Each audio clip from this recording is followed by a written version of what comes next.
Hey guys, my name is Favor, and today's video will be a bit of a wake-up call for many people, but I promise if you stick with me till the end, hopefully you will gain something valuable. But the truth is, no one is coming to save you. And this was something that was a bit of a bitter pill to swallow personally, because, when you're younger, you are spoon-fed and you have this sort of protection over you. So if you ever make any mistakes or if anything ever happens, you have parents or whoever is looking after you to sort of land on. But the older you get, that fades away and you realize that you're kind of left to your own devices in terms of life. And obviously it's quite a challenging thing to accept, but in a sense is also quite liberating. And that's also what I want to highlight in this video. Now, I know what it feels like to wish someone could swoop in and save the day. It's not a feeling that ever goes away. I think growing up, you never feel like your age. I feel like a lot of the time inside of yourself. And so sometimes you might still feel like that kid who is still learning so much about the world, and you kind of long to have that protection you did when you were younger. But the fact is that you grow up and you have to find your own way. And the thing is, we're all dealt different cards in life. Some things are out of our control, like where we're born, what kind of family we're born into, what kind of parents we have, how fortunate we are in life. And like I said, these things are out of our control. But I'm starting to realize that the life we choose to have, to a certain extent, is largely dependent on what we make out of it.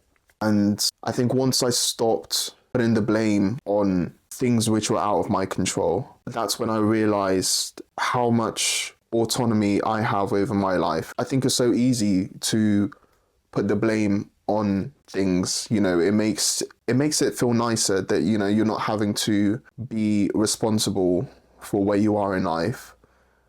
But the first step for me was recognizing that I am responsible. You are responsible for where you are in life.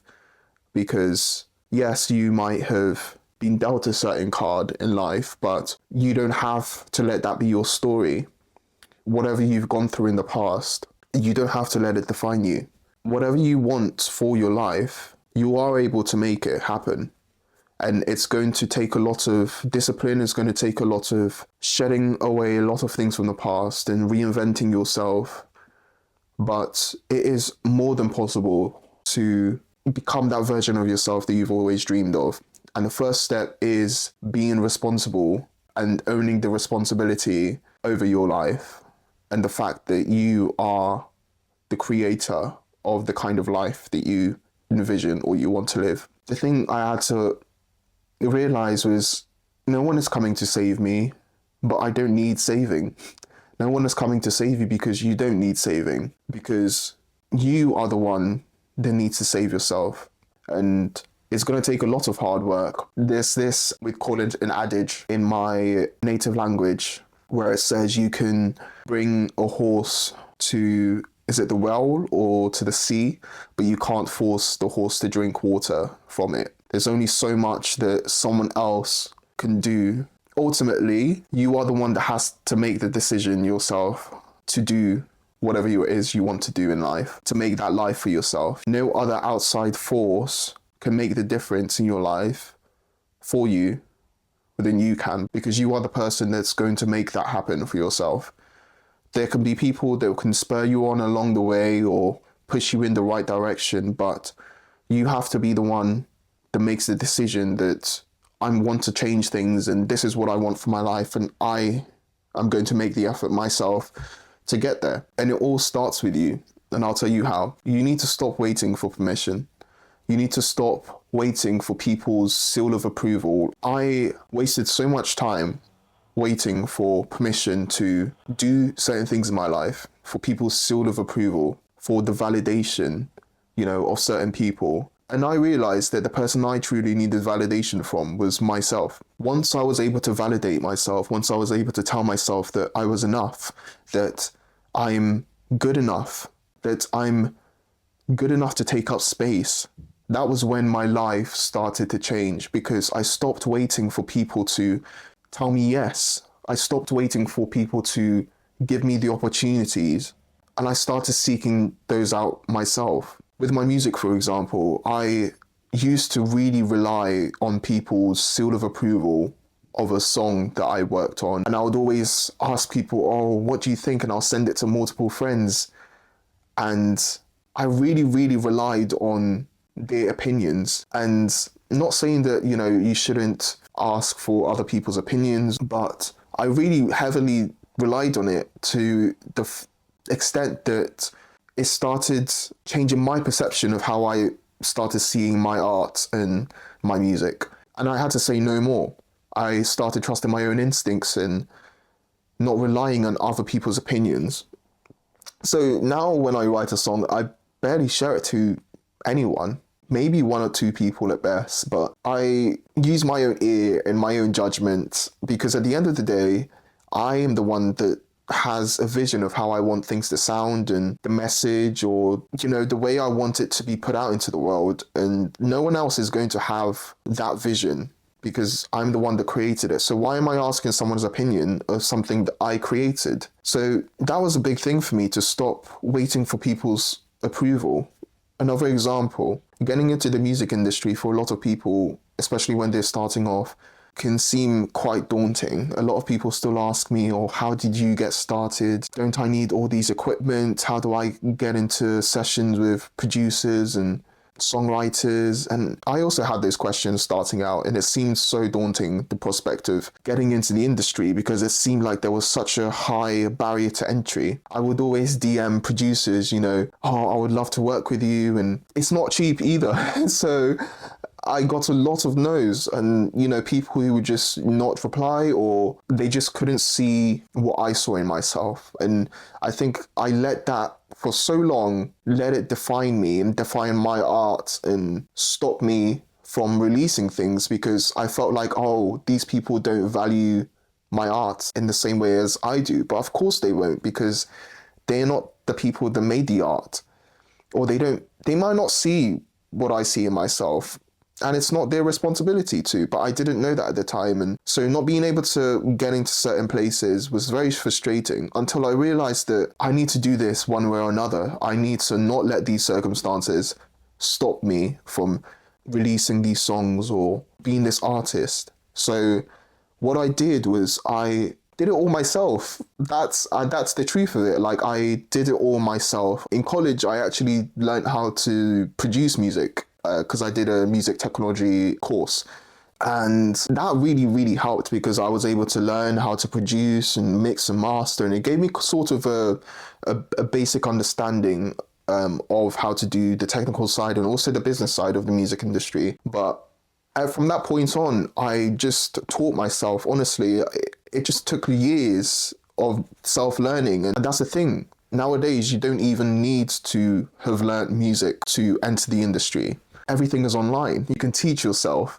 And that's just how I started, and I learned how to produce. And today I'm an independent artist, but everything I've had to learn myself. I've learnt not to rely on people or wait for people's permission to be able to do certain things. And that's the message I want to pass across, that whatever you want to do, don't wait for people's permission to do it. You don't need someone's permission to enter a room. Get yourself in that room. And it's going to be so much harder, yes, because you're having to figure things out yourself. But if only I could take back the years I spent, you know, waiting for people to tell me I was enough, and waiting for people to give me this seal of approval. And I realized that I was enough, and I'm the only one that can validate myself. That would have saved me so many years of doubting myself.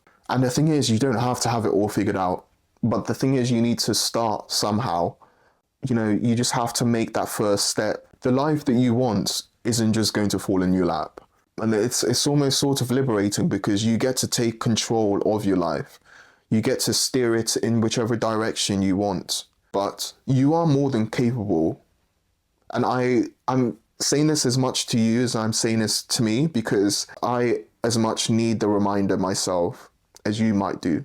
But I just feel like if I'd known this earlier on, I would have done so much and not doubted myself so much. But I would say one thing that really helps is to visualize the kind of life that you want to live. And it's something that I've been doing more and more, but I am a very visual person. So when I have an idea, it's an image in my mind, and I like putting it on paper or displaying it somewhere.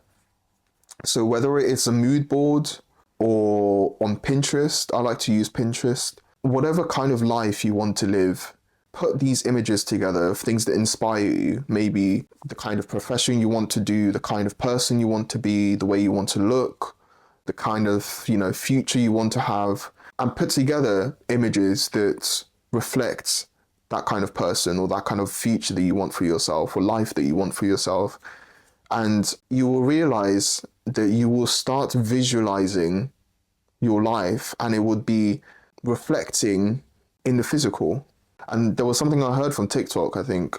The reason why you have these dreams or goals or aspirations of maybe the kind of person you want to be or the future is because that future version of yourself is trying to connect to your present self. That's how you're going to bridge the gap between who you are now and who you want to be. And if you didn't have that aspiration to be that version of yourself, then you wouldn't want to take the steps to get there. So just know that whatever life that you envision for yourself, you have to take full control of your life, because you only have one life. I remind myself this, that you only get one chance to do this. So you got to make the most of it. And whatever it is that's holding you back or whatever you're scared of, you have to realize that if you don't try, you will never know. Life happens on the other side of fear. So you are more than able. You don't need a savior. No one is coming to save you, but you are able to. You just need to take the steps to get yourself to where you want to be, that life that you envision. You are more than able to make it happen. And I'm telling myself this as much as I am you. I believe in you. I do. And one day I will look back on this video and be proud that I took the steps to get myself to the place that I want to be. And I hope you do the same. So thank you for listening. I know this has been quite a lot to take in, but I hope it gives you food for thought, and I believe in you. Thanks for listening, and I'll see you soon. Bye.